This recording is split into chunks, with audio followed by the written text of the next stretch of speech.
President Muhammadu Buhari meets Nigerians in Poland, dismisses as wicked insinuations that he is a clone.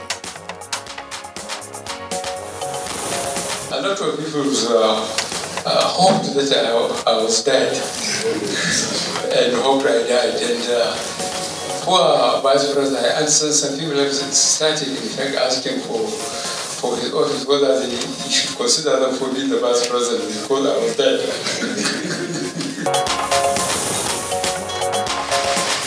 Police deploy more personnel to the northeast, say no jihadist movements in Sokoto State.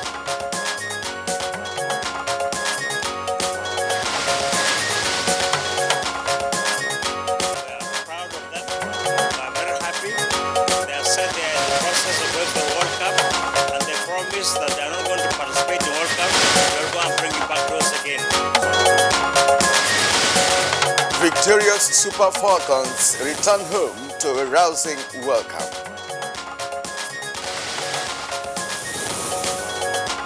And on Good Morning Nigeria today, we examine the manifesto and programs of the Grassroots Development Party of Nigeria.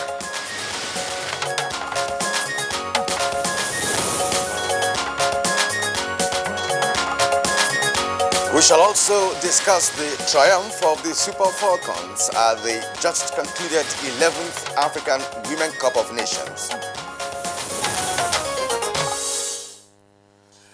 The clock keeps ticking as Nigerians count down to the much anticipated 2019 general elections, which are just about 75 days away. And of course, the course is now clear for candidates and their political parties to sell their agenda to the electorate by canvassing for their votes. There is already an increasing momentum in the various camps of political parties who have fielded candidates for various offices, including the presidency. So much is going on, especially in the media, both conventional and social, about who is the best candidate. And for us at the Nigerian Television Authority, we remain committed to adequately informing our viewers on what the political parties and their candidates are offering so as to enable the electorate make informed decisions, which is why this morning we are, of course, continuing with our conversation with the various political parties. We've already last week had the APC, the PDP, as well as the SDP and the candidate of the YPP. Now, according to the party's manifesto, its mission is to pursue equality, justice, liberty, peace, economic and political progress, and the general prosperity of Nigerians. All right, now there's a lot that the party claims it will do if voted into power, which of course, as Kieran has indicated, we shall interrogate this morning, as we take on some of its officials as well as his presidential candidate, Dr. Davidson Isibo Ahime. Also this morning, we shall relish the triumph of the Super Falcons of Nigeria and who have dusted other competitors to emerge African champions for the 9th time at the Africa Women Cup of Nations, Ghana 2018. Indeed, Nigerians are elated by the victory and have since welcomed the victorious team who arrived the country yesterday. The question is, what next for the Super Falcons? Can they carry this feat to the world stage? This and more we shall discuss on Good Morning Nigeria today. And so on that note, we'd like to welcome you to today's edition of the program. And we are reaching you as always live on Africa's largest television network. We're right here at the Abuja headquarters studios. It's the Nigerian Television Authority. My name is Kingsley Osadolo. And I am Kieran Umayo. It's good to have you join us this morning on the very first edition of the program for the week. We will also bring you our companion segments, which include newspaper review, business, sports, foreign, and entertainment news. But first, let's take the news highlights from Fatima Umaru. Thank you very much, Kingsley and Kieran. You're all welcome to the news highlights. President Muhammadu Buhari has formally reacted to insinuations in some quarters regarding his rumored cloning, describing the peddlers of such rumors as irreligious people who preferred he was dead. The president told Nigerians in Krakow, Poland, that he was the real Buhari. Irreligious. Somebody says that I am cloned. A lot of people hoped that I was dead and hoped I died. And poor Vice President, I understand some people have started, in fact, asking for his office whether he should consider them for being the Vice President because I was dead. They must have embarrassed him a lot because he visited me when I was London convalescent. But it's really me, I assure you.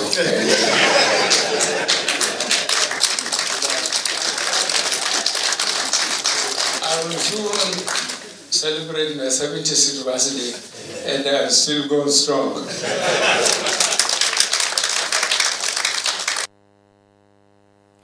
And the Information and Culture Minister Lai Mohammed has arrived in Istanbul, Turkey, ahead of the UNWTO UNESCO World Conference on Tourism and Culture, where he is expected to showcase Nigeria's potential in culture and tourism and seek global patronage.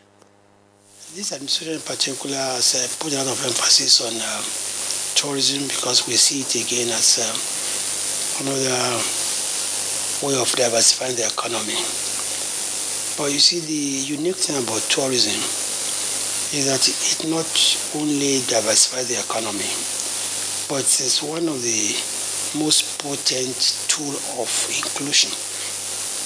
It's the only industry so far that is rooted in the people. And back home, the Chief of Army Staff, Lieutenant General Tukur Yusuf Buratai, has charged the Armed Forces Special Forces deployed to the ongoing counterterrorism operations to make a difference and impact positively due to unique training and tactics. The Army Chief, who gave the charge while addressing the Special Forces in Maiduguri, Borno State, directed them to be proactive in sniffing out the criminals. A bunch of criminals, a bunch of illiterates, just a matter of raising up and standing to say no to their propaganda, to say no to their vain and invalid threats. From 2015 to date, everybody has seen the achievements of the armed forces here on the ground. It's very clear. Meanwhile, the Inspector General of Police, Ibrahim Idris, has deployed 2,000 personnel comprising police mobile force, counter-terrorism unit and sniffer dogs to complement Operation Lafia Dole operations in the northeast. The counter-terrorism unit of the force has 1,250 special trained personnel, 300 personnel from the anti-bomb squad and over 100 sniffer dogs. It is of significant note that the Police Mobile Force Unit personnel, counter-terrorist unit, anti-bomb squad, the department that we regard to as the Explosive Ordnance Department, the Sniffer Dog Section, and the Federal Anti-Robbery Squads and conventional police personnel have been fighting along with the military in the front line. In another development, of the Sokoto State Police Command says there are no members of jihadist movement in Sokoto State. Making sure that completely we're crime mapping the area that is called Tangaza to make sure that we look after Tangaza and, of course, Sokoto as a state and keep safety back here. And General Yakubu Gowon has called on Nigerians not to relent in their prayers for the peaceful coexistence of the people of the country. The former head of state made the call when he joined Vice President Yemi Osinbajo at the December edition of the monthly Aso Villa Chapel Thanksgiving service in Abuja. Every cause to be extremely thankful to God. This has been a year where God has shown his faithfulness in so many ways. And I think that what God is also telling us is that the coming months and the coming years will be even better. Our country is going forward. Our country is getting better and better. Our country will prosper. Our country will be a country of abundance. All of us will enjoy the fruit of this land. So my message is that we should continually thank God. And that's the news for now. Good Morning Nigeria continues with Kieran and Kingsley right after the break. Unemployment, notably youth unemployment, features strongly in our party's manifesto. We intend to attack the problem frontally through revival of agriculture.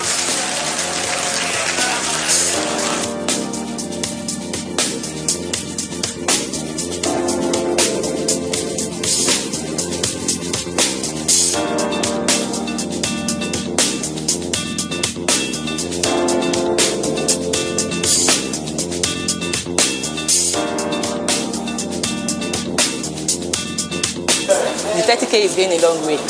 Actually, I bought an acre of land for 60K like 2012, and presently I have a cassava farm and a yam farm.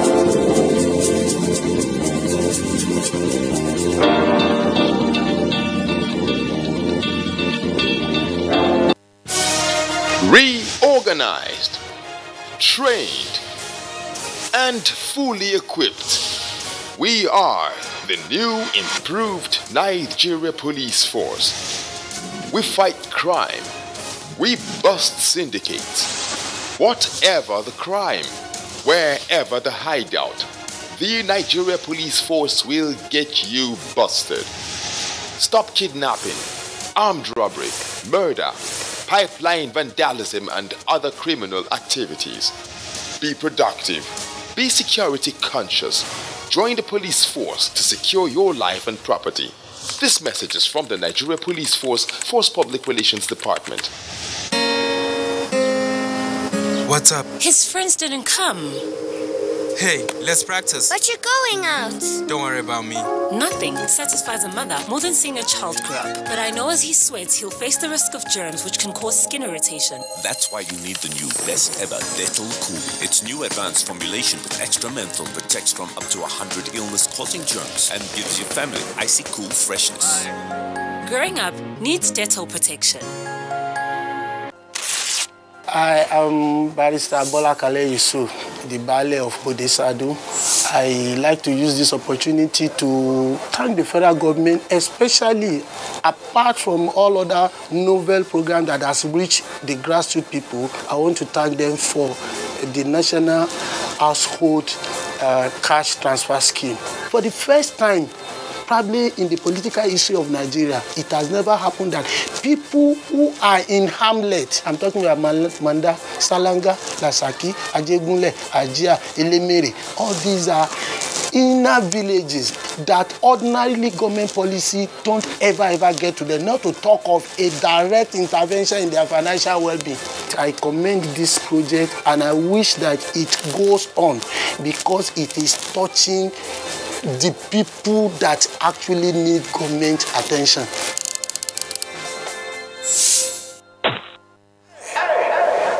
To anyone who ever pushed me to go further.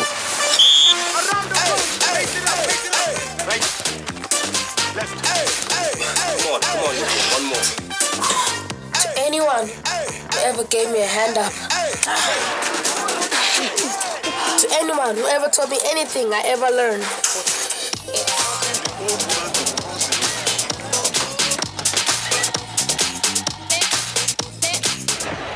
To those who work together to set the bar higher.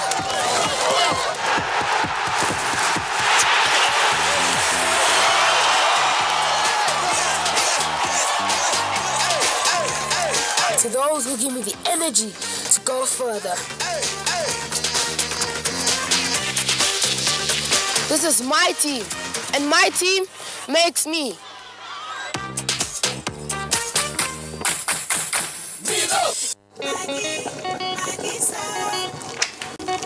Who am I?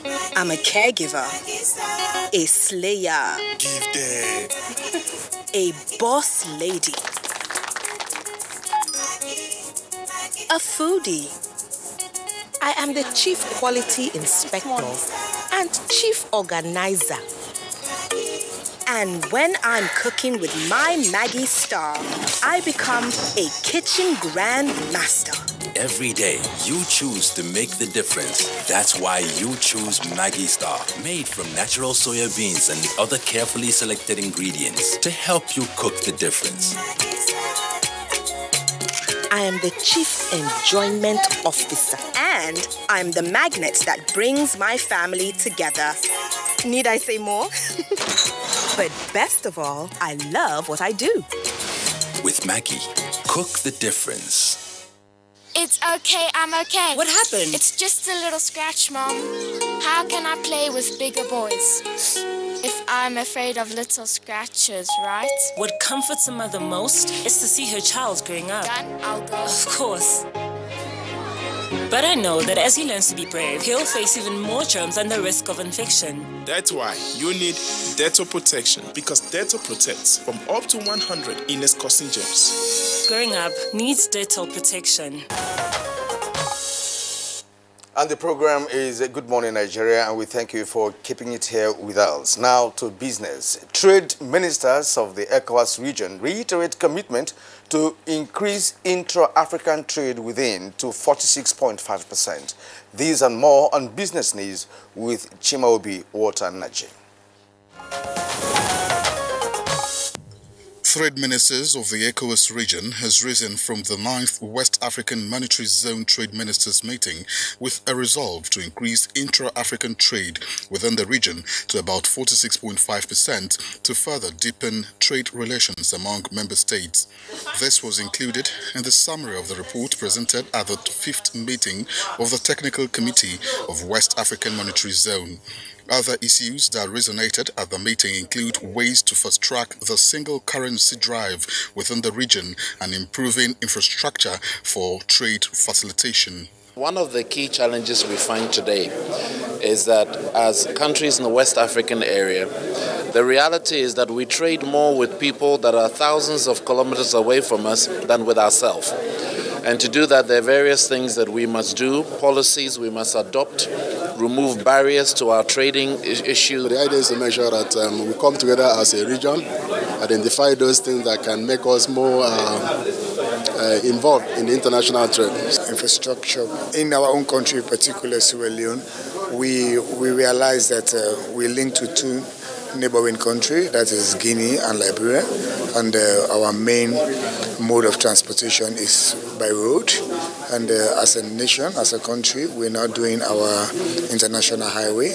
It was the view of the trade ministers that African countries direct its attention to processing its goods to finished goods so as to gain more from its raw materials, which usually is exported overseas. And meanwhile, experts have advocated caution among traders in the foreign exchange market as forex trading becomes volatile.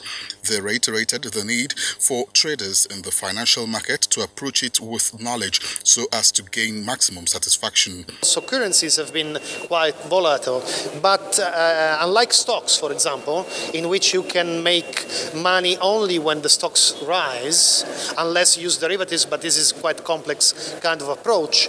In the currency markets, on the spot market, you can actually make money whatever the direction of the market is. Of course, you have to have the tool to manage this volatility properly. Some of the traders believe the market can impact the nation's economy positively with appropriate regulations. You need a lot of information.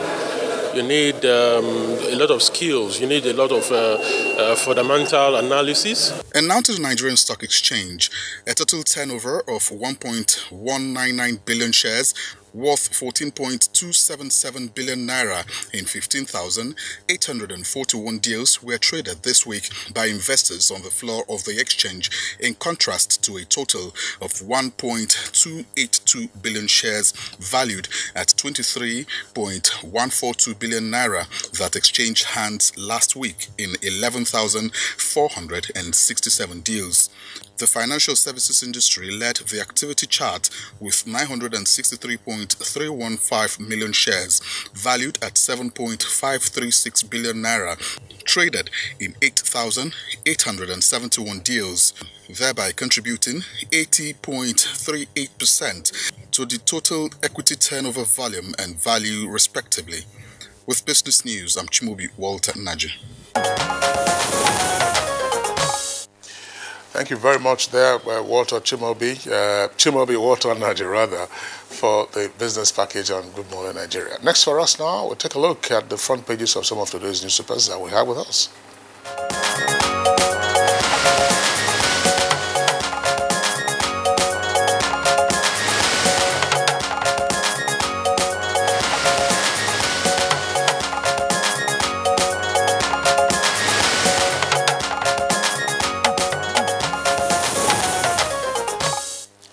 Our newspaper reviewer, Bayo Atoyebe, is right here with us in the studios for our review session. Bayo, good morning and welcome. Thank you, Kinsley. Good morning. Good morning, yeah, Nigeria. good morning, Bayo, and welcome. Now, let's say a kickstart with the new Telegraph, and let's go straight also to the main headline on the new Telegraph, which I'm sure Kinsley also has in the two newspapers with him there. Right. Now, Buhari, people wished me dead, lobbied Oshimbajo.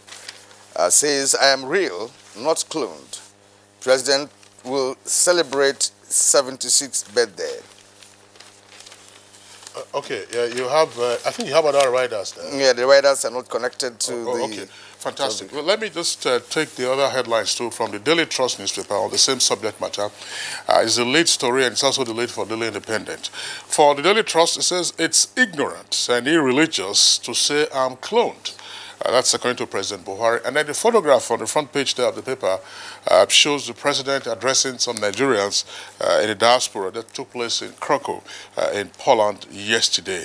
You can see the president there with some senior government officials during the course of interaction with the Nigerians. Now, it's the lead story, as I said, for the Daily Independent.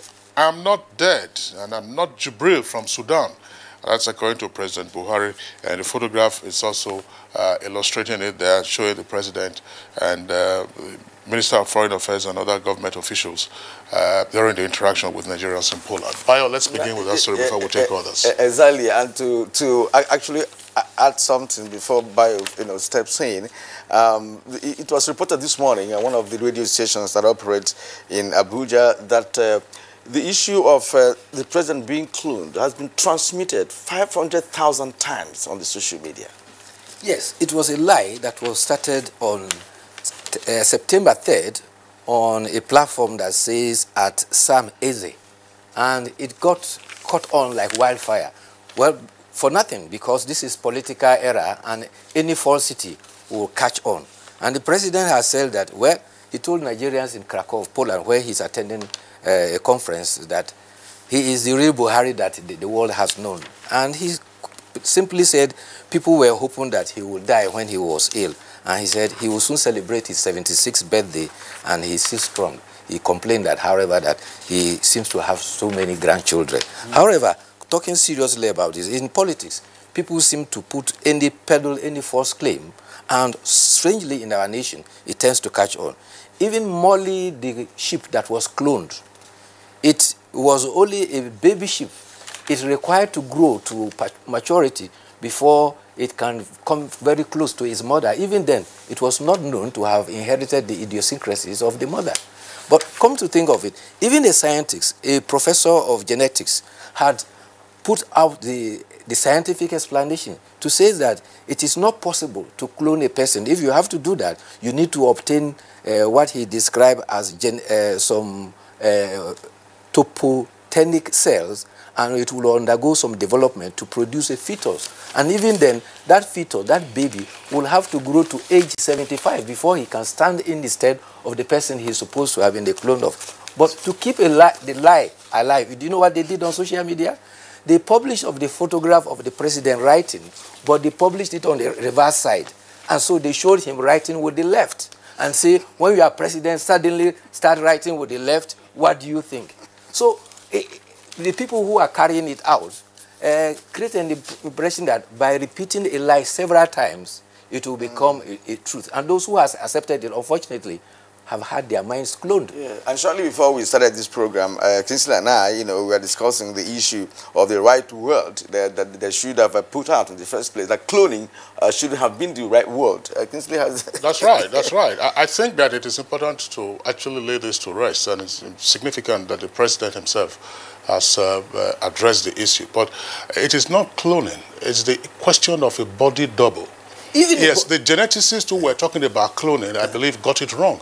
The issue is one of body double, and there were all kinds of things that were put out there in the social media.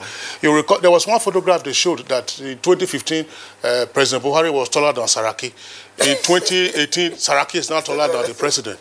Then you could see the way they also photoshopped parts of his face. His chin, his jaw, his neck muscles, to show that this is a younger person and not. But if you looked closely in terms of watching, the antics of those persons who Photoshop, you will see that those things were wrong. Now, if you saw the president yesterday, you could see his neck muscles indicated that, listen, he's an old man, he's a grandfather. Yeah, exactly. And he has said that, listen, I'm not Jibril al-Sudani. That's the most important thing. And that the significant point is that President Buhari is not a body double. Not cloning is out of the question. Maybe they just use that loosely. Yeah. But it's not a body double. It's the same president that we have known over the years, the same Buhari that we have known. Even the idea of a body double. Yes. Body doubles are used as a security safety valve, where there's a threat. Then you have two persons who look alike, so that you don't know which of the two is real. In most instances, the two bodies move together. That's right. It's so ridiculous. We shouldn't give it even any attention, because giving this a lie. All right, but let's go to some other... Bury the lie. Bury the lie. Exactly. And in some quarters, they say that's not how politics should be played when it has to do with somebody's life. Okay, now let's move on and return to the New Telegraph. There are striking stories here on the New Telegraph. Above the nameplate, to have fuel scarcity looms as marketers give federal government 7-day ultimatum. Demand 800 billion naira subsidy payment, of course, firms to sack workers. That's the two riders to that story.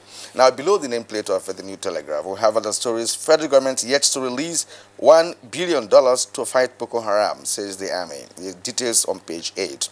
Now, stock market shelves 581 billion naira in November. That's on page 10 of New Telegraph. A call for IGP INEC board sack. APC raises red flag on PDP's demand. Details on page 9. 19 children drown in Kwara boat accident on page 37. And one of the writers on the lead story of a New Telegraph that I didn't read earlier on was a VP. Says Nigeria will soon become nation of abundance. And then from God answers genuine prayers. And now below the photograph of the New Telegraph, we have 2019 crisis brews in PDP campaign council. Atiku's loyalists fault Saraki, that's one of the riders, and Niger Delta warlords mobilized for XVP. Details on page 9. That's all on the Telegraph. Okay, Daily Trust newspaper, we have some of the stories as well. Just below the nameplate, oil marketers give federal government 7 days to settle 800 billion naira subsidy debt. That's on page 21. But I would like you to speak to this, but I'm just pointing it out because it's also there on the front page of the Daily Independent. Above the nameplate, it says fuel scarcity looms as marketers give federal government 7-day ultimatum, and stakeholders urge caution, ask government to consider food deregulation. The fact that you are giving an ultimatum means that fuel scarcity is already looming. All right, 19 children drowned in Kwara boat mishap, that's page 4. And below the photograph on the front page, right at the foot of the paper, it says EFCC says 500 million naira property traced to Jank, page 3. Atiku kicks off campaign in Sokoto today, that's page 5. And PSC, that's Police Service Commission, approves promotion of 239 senior police officers.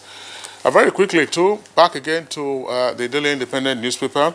You have the story. That's the second lead story now on the bottom half of the paper. It says, why Southeast governors are foot-dragging over Atiku's presidential ambition.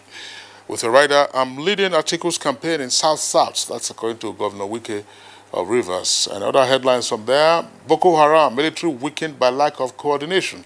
That's attributed to Dambazao's age. Well, let's start with the human interest story of 19 people drowned in this was people moving between Lafiaji, and they were going to a wedding ceremony in neighboring Niger State. Again, there were about 22 persons on the boat, and unfortunately it capsized. Majority of those who were involved were actually children. 12 of them have been confirmed dead, but they are not too sure about the rest. So the range is between 12 and 19. And we have said repeatedly here, when you have to embark on transportation over rivers, there is need to have life belts. It will go a long way in remedying that. Now, talking about another political lie, the Daily Trust reported that the presidential candidate of the People's Democratic Party, Alhaji Atiku Abubakar, actually traveled to the United Kingdom on Thursday and has since returned to Nigeria, and he's to kick off his campaign today. Already there was speculation that he had traveled to United States already. A mountain was made out of the fact that he had applied for a visa. The United States Embassy had begun a clarification that application for a visa is a personal thing, is a private thing to every individual. And it has also clarified that it is not true that he has applied for any visa. Meanwhile, there was also another lie. We said that Governor Nyesom Wike of the River State has resigned his position as the coordinator of the People's Democratic Campaign for the South-South. He has also indicated that it is a lie. He is still in charge of the coordination. So in this era of campaign, a lot of falsity have been put up there, and we have to be very careful to sift the grains from the chaff. All right, Bayo, there's this story. We don't have it on the front pages of the papers this morning, the papers that we have with us. I'm sure, we all will have encountered the story. There's some place in called Yauri in Kebbi State. Some young persons engaged in seeking to count the number of millet grains in a sack. It took them several weeks. Some indicated that some around 3 or around 5 days it took them. And that at the end of the day, the figure they got was nearly 12 million grains of millet in a 100-kilogram sack. Yes, it's just social gathering between youths, and they were arguing that, look, if you have a sack of millet, the number of grains in it will be more than Nigerians. That's right. So it became an argument between them, and so they chose to make it practical. And this has not idled you to. Many of them have their own work, but they chose to devote some days, a number of days, months, sitting down every evening, counting the grains. Some of them took it upon themselves to pick out those that have dropped, and at the end, they found that there are 11 million and some... Yeah, 11,979,868 grains. In a bag, in a sack. A sack of millet. millet. So it didn't get to the population of Nigeria. Yeah. So they've just been able to satisfy the curiosity about that argument. That's right. Some might say it is social idleness, but again, it's a question of determination, because these are persons, some of them are farmers who are benefiting from the current farming revolution going on in that part of the country. It's to be commended, actually. It's to be commended. I once met a young man. He was on a television program many years ago. And he could, if you told him your date of birth, he could tell you what day of the week it was, straight away. Yeah, there is a mathematical formula about that. I don't know. I'm on my because if you don't know about it, they will be able to surprise you with it. All right. Now, let's turn to the Punch newspaper. We have one story there, the main headline, actually, is on minimum wage, where losing patience, NLC warns federal government. It's on page 2. Bayo, will want to comment on that? Well, the NLC gave a deadline of December, that by December they are prevailing on the federal government to make a final pronouncement of the national minimum wage. But the national minimum wage still has a long process to go through. It is still with the Federal Executive Council. There is no government white paper produced or published yet. There is no bill sent to the National Assembly yet. It has not gone through the first, second, and third reading at the National Assembly. The National Assembly has not passed it, and the President has not assented to it. Those are the steps that it has to go through before it becomes law. But the Labour has indicated that already national minimum wage is 2 years behind its schedule, and therefore they are no longer prepared to take it. The other one which Kingsley drew attention to is that oil marketers who are threatening to plunge the nation into another situation of fuel crisis if what is owed them is not paid. I'm not too sure if Nigerians will be assuaged by the constant reminder by the Nigerian National Petroleum Corporation that they have sufficient fuel in their depot to sustain the nation throughout the period of the Christmas. But this is an alarm that will send Nigerians panicking because Christmas is here. Absolutely. All right, absolutely. to the editorial taken from the Daily Trust newspaper. It's actually on page 45 of the Daily Trust newspaper. 80 new universities, police is crazy. Now, the Senate recently passed bills for the establishment of 5 polytechnics, 2 universities, 2 colleges of education, and 1 institute of technology. There are the Federal Polytechnics in Cabo, Kano State, Daura, Katsina State, Akom, Cross River State, Langtang, Plateau State, and Kwale Delta State. Others are Federal University of Education at Guleri, Anambra State, Federal University of Technology, Mangkok, Kaduna State, FCE in Iroa, Edo State, and all. Bayo, what is the focus of this editorial? Is it saying that the number is just that are too many? Well, apparently, before I go to the editorial, let me quickly welcome our Super Falcons, the champions of Africa, African women champion. They are now 9 times champion of African women football. You will recall that they started their winning streak and championships in 1998 when they beat Ghana. They won it again in 2000. They beat Ghana in 2002, and they won in 2006, 2010, 2012, 2016, and Saturday they won the 2018 edition by beating South Africa on penalty kicks. I'm sure many of us were at the edge of our seat watching the penalty kickouts. But Nigeria, South Africa, and Mali have now qualified to represent Africa in the Women's World Cup coming up in France. At their welcoming yesterday, the federal government delegation was led by the Chief of Staff to the President, Alhaji Abakari, and he said, "We say welcome and well done. We are proud of you and your success and responsibility for the country." His 2 eminent Nigerians revealed have made donations to the Super Falcons. One donated 50 million, the other 25 million, because they were all impressed about the success. Don't forget that the NFF had promised them $10,000 each if they won the final. And so for winning, they have earned 10,000 times 22, that's 220,000. If you multiply it by 360, the current exchange rate, that's about 79.2 million naira for the Super Falcons. That will go a long way in developing women football in Nigeria. You are trying to make some ladies want to go and play football. Yes, why not? Why not? Now to the universities. The editorial is saying 80 universities and polytechnics and colleges of education is simply crazy. That is the word they use. And they said there's no justification to create 27 more universities, 22 more colleges of education, and 19 polytechnics, when presently our challenge is to fund the 84 public institutions we have. And they supported that with this argument that the current budget, 600 billion, has been budgeted for education, and out of the 367, more than 50% has already gone for tertiary institutions. I remember since November 4th, ASU has been on strike for what? Poor funding of Nigerian university. Why create more when the current ones you have cannot be properly funded? So ASU is saying, fund the current one properly rather than create new ones. So, all right, at this point, Bayo Atoyebi, would like to thank you for your analysis of today's front page striking headlines from the nation's national dailies. Thank you once again, Bayo. We'll see you again tomorrow. All right, you are still watching Good Morning Nigeria, and of course we are going to be discussing one of the political parties contesting election in the 2019 general election, and that's the Grassroots Development Party of Nigeria, and that will be after this break. Hate speech is not a joke. It incites genocide and crimes against humanity. Most of Africa's civil wars are caused by hate speech from one tribe against another. We don't want it here. The Nigerian government stands firm against hate speech. Under no conditions whatsoever should we tolerate or excuse or justify hate speech or hateful conduct of any kind, especially where such is illegal. There's no doubt that the resurgent push for separatism, as well as the rising cases of ethnic and religious disharmony, are all traceable to the growing phenomenon of hate speech.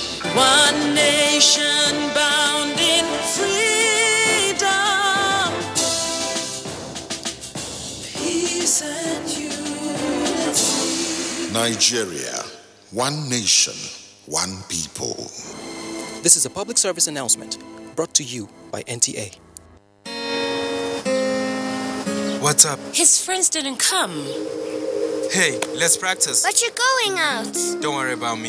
Nothing satisfies a mother more than seeing a child grow up. But I know as he sweats, he'll face the risk of germs which can cause skin irritation. That's why you need the new best ever Dettol Cool. Its new advanced formulation with extra menthol protects from up to 100 illness-causing germs and gives your family icy cool freshness. Growing up needs Dettol protection. You in the air-conditioned office with the itchy throat. Strepsils. Girl in the spotlight with the raspy throat. Strepsils. You in the pollution. It's you. Dry throat. Strepsils.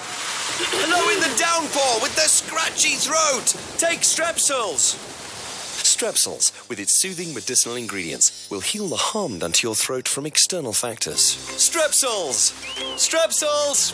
Strepsils, for a dry, itchy, raspy, scratchy throat. Fake news which is shared for malicious purposes is a danger to our peace and security in Nigeria. Misinformation as fake news is a serious threat to our hard-earned democracy and promotes hatred and misunderstanding between our communities. We are all responsible for stopping the spread of fake news in its tracks.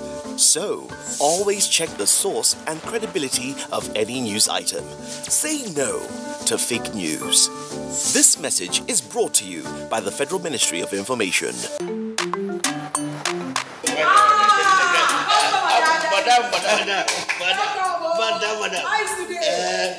Brought us as usual. As usual. You have no problem. For the three put you are welcome, sir. As usual, yeah? Welcome. You take that one. You take that one. You don't understand? We want Nigerian homegrown rice. Finish. You don't have? You don't have? Join the rice revolution today. No other rice that tastes like Nigerian rice. Are you sorry? That's the Nigerian rice we are talking about. Chocolate made in Nigerian rice. Healthy food.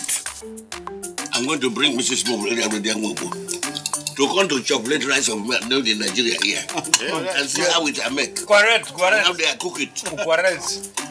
Homegrown rice are good for your health. It boosts our economy and give employment to our people. This message is brought to you by the Federal Ministry of Information and Culture. In line with the vision of promoting probity, accountability and transparency in the management of public funds, the Office of the Accountant General of the Federation has unveiled Compendium on Fiscal Rectitude in Government Revenue and Expenditure. The Treasury Journal that we've recently launched dwells largely on the operations of the Treasury and in particular the reform initiatives that we drive as the Treasury, namely the Treasury Single Account, the IPSAS implementation, the IPPS, and a host of others. Very incisive and educating. Grab a copy of the Treasury Journal from your vendor and get abreast with financial transactions such as monthly allocations within the federal, states, and local governments, Buhari's transformation policy on the Treasury, inroads to IGR, and many more mixed grilling stories. Remember, the Treasury Journal is a dependable ally for researchers, financial institutions, the academia, and policymakers. Treasury Journal, a fiscal rectitude in managing public funds. It's okay, I'm okay. What happened? It's just a little scratch, Mom. How can I play with bigger boys if I'm afraid of little scratches, right? What comforts a mother most is to see her child growing up. Done, I'll go. Of course. But I know that as he learns to be brave, he'll face even more germs and the risk of infection. That's why you need Dettol protection, because Dettol protects from up to 100 illness-causing germs. Growing up needs Dettol protection. You're welcome back. And to set the tone for our conversation on the vision and mission of the Grassroots Development Party of Nigeria, let's take this background report from our correspondent, Aisha Obali.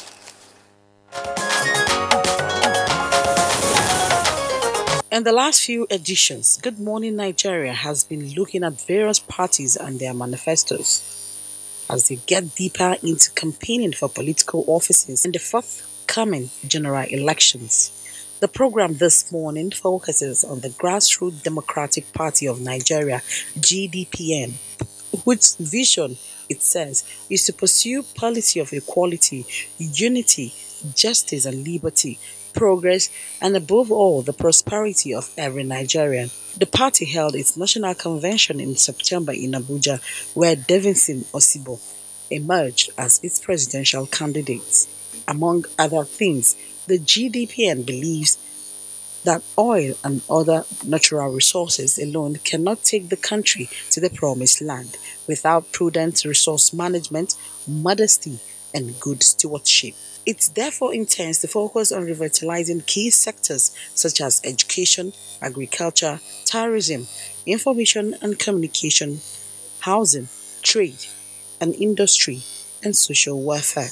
In specific terms, the party intends to expand access to primary and secondary education as well as develop a national qualification framework to improve quality assurance. There are also promises on security, health, foreign relations, devolution of powers, among others. How does the party hope to sell these promises to Nigerians and get them to buy in with just about 75 days to the general elections? These and many will be raised on the program this morning.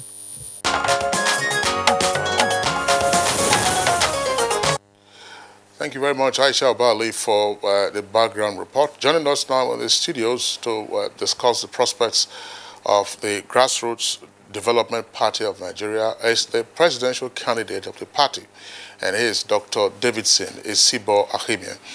Dr. Ahimian, pleasure to have you with us, and good morning, Nigeria. I'm delighted. Thank you so much. Okay. And also here with us in the studios is Ambassador Odion Okpebolo, who is national chairman of the Grassroots Development Party of Nigeria. Ambassador Okpebolo, pleasure to have you with us too. Thank you very much. Okay.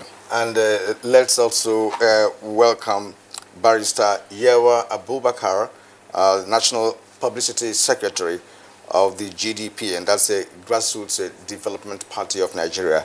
You're welcome to the program. Thank you. Good morning. Now, ladies and gentlemen, it's glad to have you today on this platform. And we'll begin by asking you, of course, the Publicity Secretary, to lead us into the understanding of what the Grassroots Development Party is all about, and what is the profile of this party? The Grassroots. Thank you very much for the question. The party, Grassroots Development Party of Nigeria, GDPN, is a party for the young people. The party emerged out of a necessity of having the youth participation in the Nigerian political forum.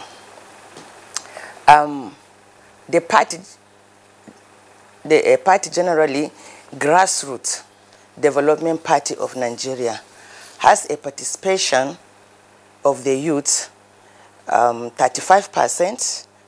That is, we have 35% affirmative participation for the youth, and the women. The party also found it necessary to now involve women in politics, because it is the women that even drive politics in Nigeria. The bulk of the electorate, they are mostly women, and then the youth. Therefore, GDPN found it necessary for the involvement of the women in the party, and we have 40% participation of the women. Be it as it is, the less privileged are not left out in the party, and we have 15% participation for the disabled people in our own party, and the remaining 10% goes to others. Thank you very much. All right. Thank you very much. Let's bring in the chairman of the party himself, Ambassador Okpebolo. When did your party receive its certificate of registration? Thank you very much. We received our certificate on the 14th of December. That's about a year from now, within a year from now, 14th of December. Amongst your members, do you have those persons who are currently in elective positions? In other words, has the Grassroots Democratic Party, at any of the levels, local government, State House of Assembly, National Assembly, or otherwise, won any, contested and won an election? That's right. This is the first time we are participating in an election, and I can tell you that we have members, we have candidates in House of Assembly, we have candidates in Senate and House of Rep, coupled with the presidential candidate. So we are all granted. We cover the 36 states in Nigeria, including Abuja. The party is well structured. So if you are in 36 states of the Federation and since your registration almost a year ago, a number of states have conducted local government elections. I mean, Kano, for instance, is one such state. I think Osun, Kirian also had its local council election. Did the Grassroots Democratic Development Party participate in those local government elections? Yeah, you're right. This is a party that comes to stay. We don't want to contest any election and lose. If we are not prepared to contest election, we will not go into it. During the period of those elections, we were not actually prepared to do the election. That is why we did not go into the election. But now we are prepared, so that's why we are fighting to get our candidate in place. All right, thank you. And of course, the presidential candidate is here with us, Dr. Davison Isoba Ahimian. We want to congratulate you once again. Thank you so much for emerging as the forebearer, of the party. Now, the word grassroots, connotes that the party is closer to the people, where we have the greater population of this country. Now, what will be the focus of this party if you eventually get to power? What will be your approach to the teeming challenges, in the rural communities across the 774 council areas in Nigeria? Yes, you see, thank you very much for that question, Kirian. As the name connotes, Grassroots Development Party of Nigeria, it's all about grassroots development.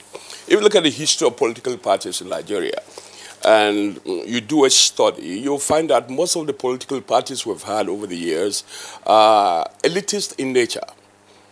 I think it's about the first time, or maybe after People's Redemption Party of Aminu Kano, may so rest in peace, that you are having a party that has a semblance of populism, a populist party, with the critical mass of Nigerians who are living on the fringes of society as the major focus of the party's policies and programs. So for us, we are at home, we are on ground, we are for the people who are grassroots people. And I want to let you know that in the past, grassroots was associated with rural dwellers. But today, when you look at economic parameters, you will find that grassroots is not only rural dwellers alone, but people even in urban centers who do not have what you call, who do not enjoy, the good life, so to speak. Today, you have a level 17 officer working in the federal civil service or state civil service who is not able to afford school fees for his children in private schools to get good education. You have a senior officer in the ministry whose salary cannot take him beyond half of the month. So if you're using economic parameters, we will also group those people as grassroots people. So for us, grassroots is not only rural dwellers, but also includes the large mass of people who have been thrown away from the middle class that do not enjoy, the good life. So we are bringing about a restoration of the good life to the peoples of Nigeria. And I with respect to the grassroots people, our rural dwellers, what we are trying to do is that we have studied and found out that a majority of the youths of this country who are not employed, who do not have any job opportunities, they are found mostly in our rural communities. And so we will be looking at this approach of foreign direct investment to bring about industrialization of our rural communities. when our industrialization drive is going to start, we are going to start from the rural communities. After having taken care of infrastructure, after having taken care of our agriculture, we are going to industrialize our rural communities and build new towns. That's what we call NTDAs, New Town Development Authorities, that we are going to set up across board. Build new towns in our rural communities and give them a better life. So for us, you've heard of better life for rural women, better life for rural persons in the past. Those were good programs, but implementation was the problem. But we are going to go and give them concrete better life, for our rural dwellers. All right, Dr. Akimia, thank you very much. I just wanted to, why do you want to be president of the Federal Republic of Nigeria? I've been asked that question at several fora. Nigeria is a very complex country. And over the years, I am 53 years old. I'm a product of the state, this country. I was trained by the state right from my first primary education up to my degree, my PhD degree. I have come to see Nigeria as a country with great potentials, whose potentials have not been harnessed to the best by successive leaderships. I have traveled widely all over the world, and I've been able to do a comparative study of my country and several other countries of the world, and I see that there's a yawning gap in the area of development, human capacity development, industrial development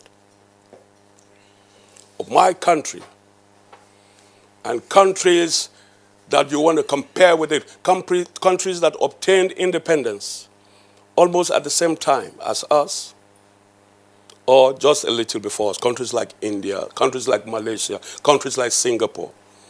And even today, some countries have now become the model of democracy in Africa, like Rwanda, like Ghana. I grew up in this country when we had great expectations. We looked forward to a Nigeria that was going to be the leader of the black race. But as the years continued to go, these expectations began to wane. And for me, all of these was in the area of poor leadership, mismanagement of resources that have brought our country to its knees. Why I want to become president? I have the capacity. I have the competence. I have the pedigree. I have all it takes to galvanize the peoples of this country and take them to Uhuru. All right. Could you tell us part of your pedigree? Right. In the first place, I'm a product of the Nigerian Armed Forces. Today, you will agree with me that the Armed Forces is the microcosm, or it's a microcosm of the Nigerian society. I attended very good institutions, very good schools, both here and abroad. I have a first degree in modern European languages, French, Portuguese combined honors. I'm a retired military officer of the Military Intelligence Extraction. I have a master's degree in international law and diplomacy. I have another master's degree in criminology.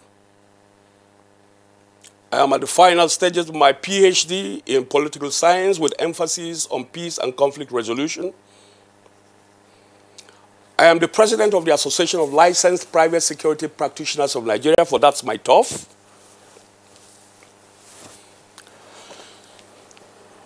I am a minister of the gospel. I hold a doctorate degree honoris causa in security management and corporate governance from the American Caribbean University. I have been an administrator. I'm a businessman, chairman, King David Group of Companies. I run 5 companies and I employ 8,000 Nigerians in all of my companies. Fantastic. Now, in terms of Kirian, let's zero in on your core area of competence, security. What are you proposing to do with regard to Nigeria's security challenges? Yeah. You see, the security problems don't come, from the blues.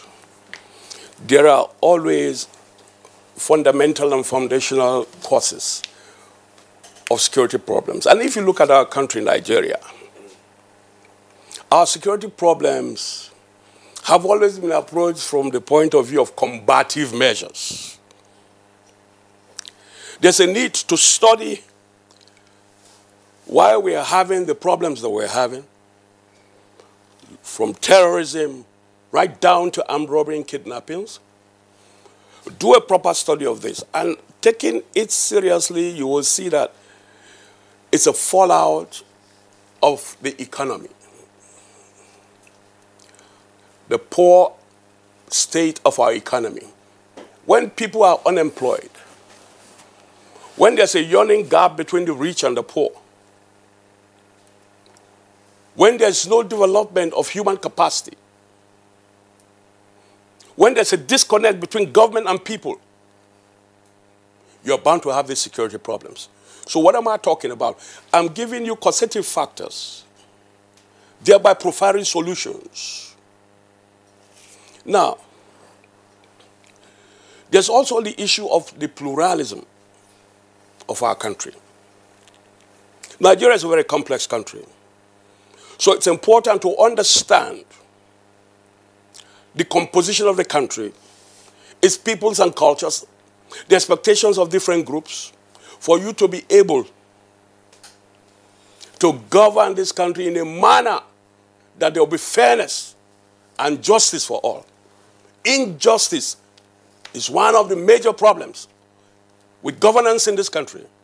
When you have addressed the economic factor, you address the justice factor, you will reduce security problems to the barest minimum.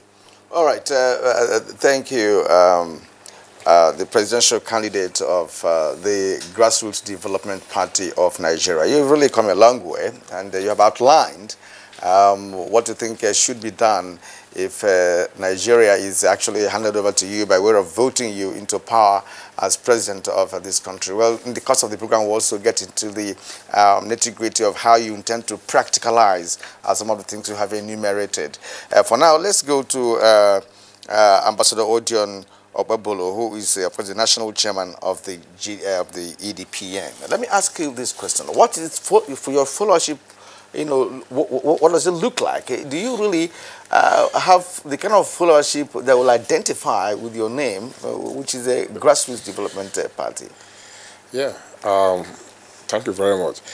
I can tell you that this party, before we received the certificate of the registration, we are being on our ground. We were running an NGO called Global Network for Peace in Nigeria, which metamorphosed to Grassroots Development Party of Nigeria. So before now, we've already structured ourselves, structured the party to the local level, to the world level. I can tell you that we have enough people who will back us up to win this election, 2019. Well, it's probably an unfair question to ask because political parties in the country often struggle to give you the number of their members on their register. But do you have an indication of how many members you have? Yeah, I can tell you that we have more than 10 million members for now, and we are still working on them. Oh, you have a register of 10 million members? Yes, yes. Good. Now, let me also ask this question. because I asked the question earlier and you responded to it, and your presidential candidate has also elaborated on it. Some persons would find it somewhat incongruous that you are a new political party, probably just about a year old. Your focus is the grassroots. And rather than seeking to start from the base, you are seeking to build a house from the roof. Why is this so? You're going for the presidential election. In the meantime, the local council elections came and went by. You showed no interest. Yeah, but I just told you earlier that we are not here to lose any election. We must be prepared to do election before we go into it, okay?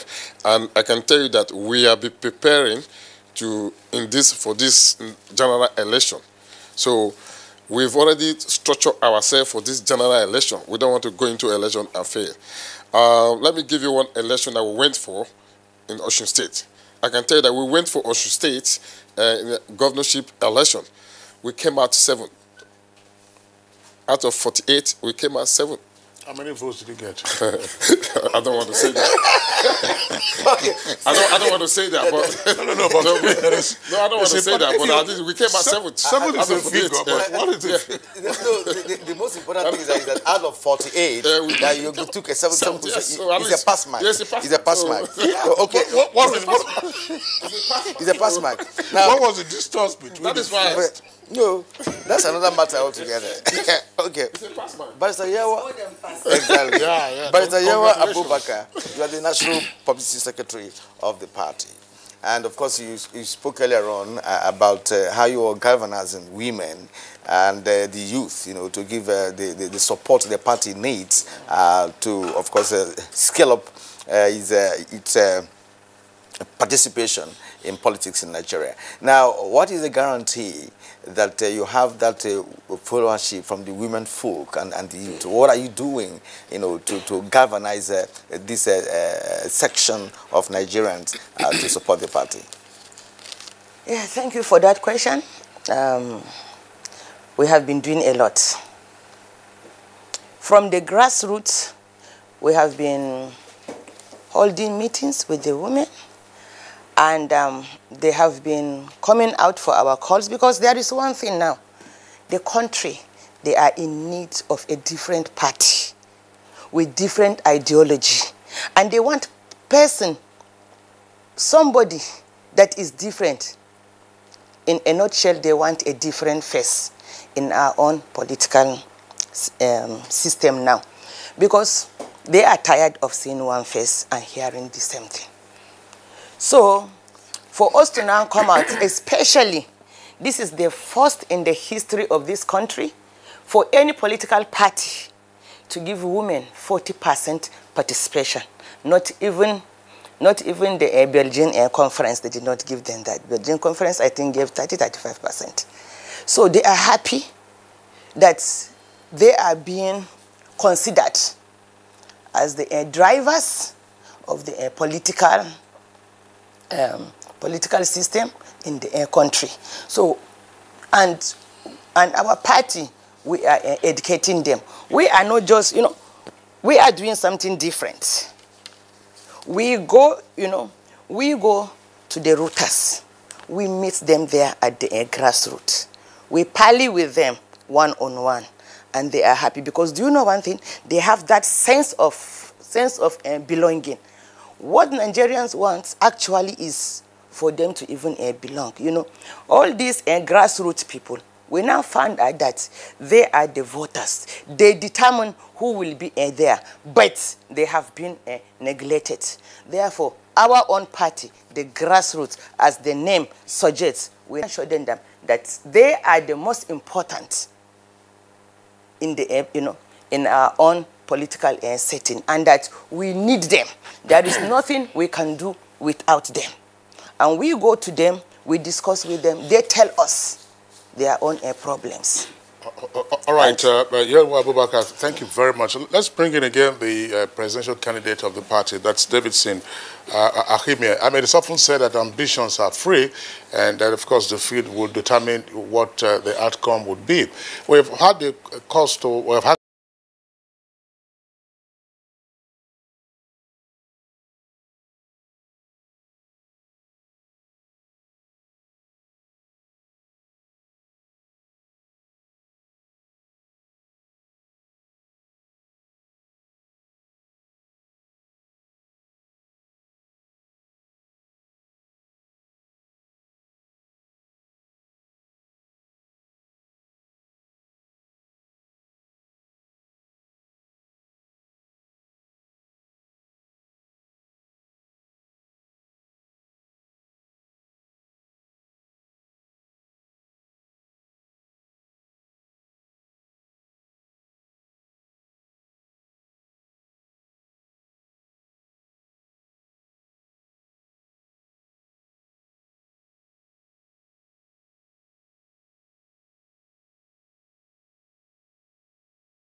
Cause to ask this question of some of the presidential candidates, and I'm sure that your party and your various, excuse me, members of your secretariat are also picking up intelligence with regard to what would appear to be sentiments being expressed. How popular those sentiments are is a different consideration.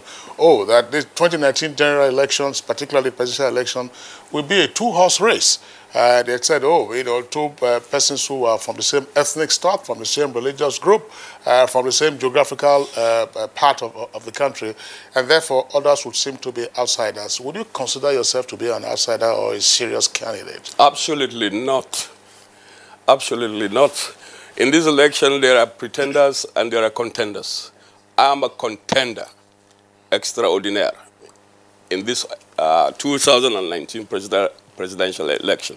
Now, you see, it's important for us to, we're talking about building cohesion, a cohesive society, okay?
And at the level of parties, we are bringing divisiveness in the country. This thing about zoning is itself a divisive element. If you are looking for merit and you are trying to build a merit factor as a driver of development in Nigeria, I think we have to drop this zoning thing. You bring somebody from a zone who is probably not able to perform as another man from another zone.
And you are looking at the ultimate goal, which is developing the nation.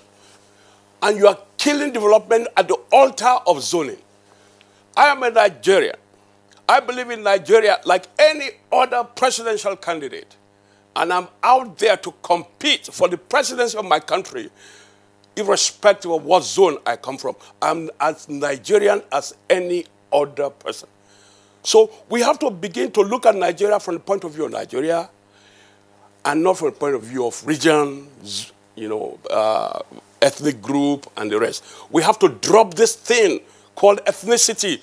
The Nigeria of tomorrow, which we represent, my party is at the cutting edge of that dream of a new Nigeria where tongue, tribe, and creed will no longer hold us back.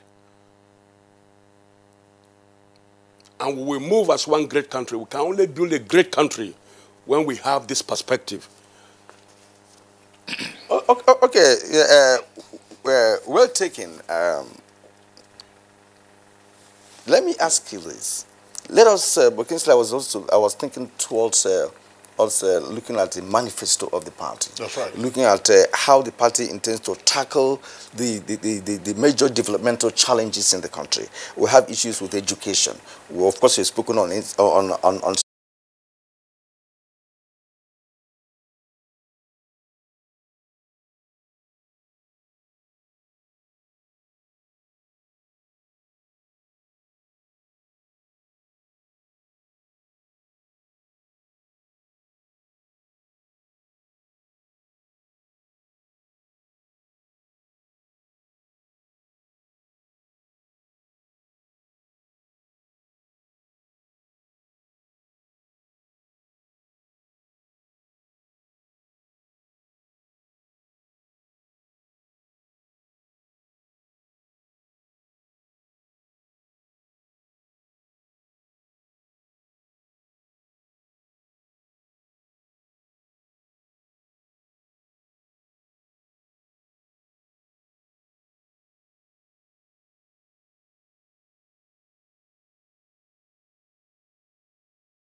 to be tweaked. Today, when you look at our curriculum in our tertiary institutions, you'll find that we are not addressing the major areas that drive development in 21st century global and national development in today's world. Then we are also going to be looking at how to improve on the quality of instruction.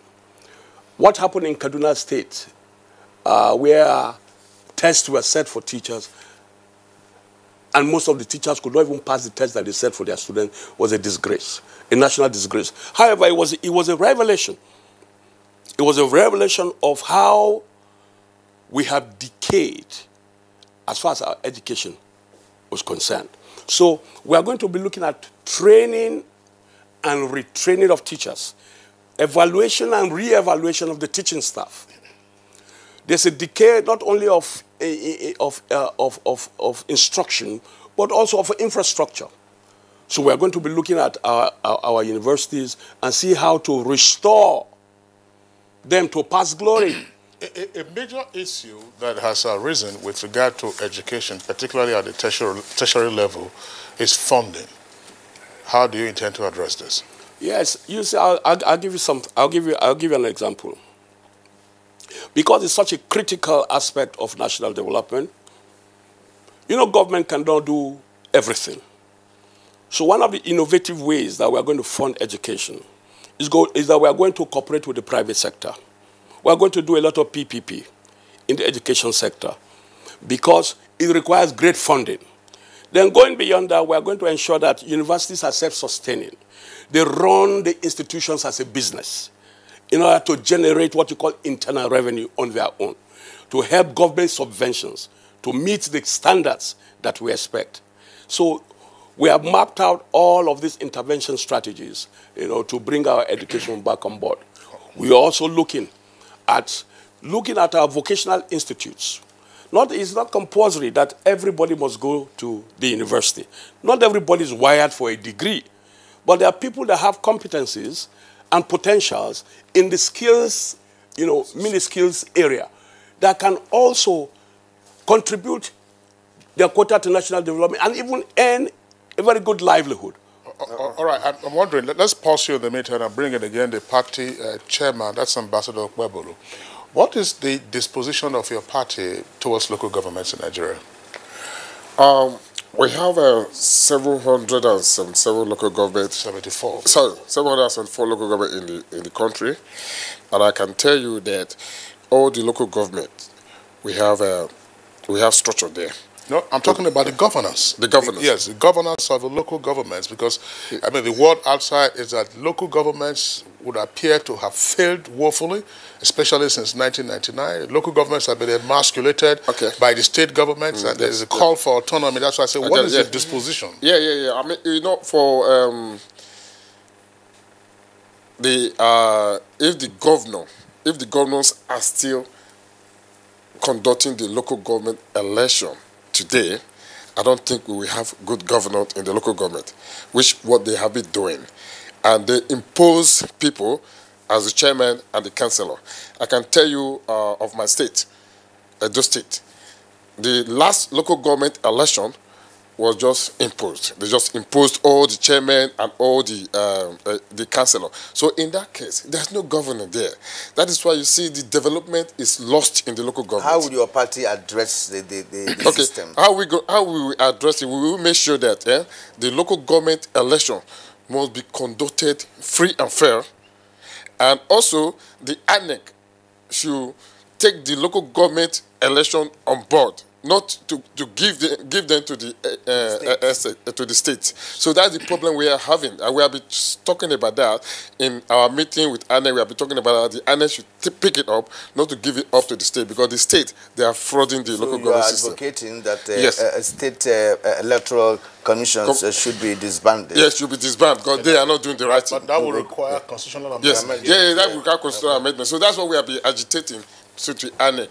All right. What appears to be the final question, because the time is not on our side here. Let me return to Barrister Yewa Abubakar. Does your party have chances? You know, Kingsley raised an issue concerning whether the party is not just starting from the roof down, instead of from down up to the roof, with respect to engaging in councillorship elections, local government elections, state elections before coming to the federal. What are your chances? Like as I said earlier, thank you for that question also. Our chances is very bright. Very bright, not minding that we did not participate in the local council's election, because we did not participate because as of that time we were issued with a certificate. We couldn't have participated in some of the local government elections, but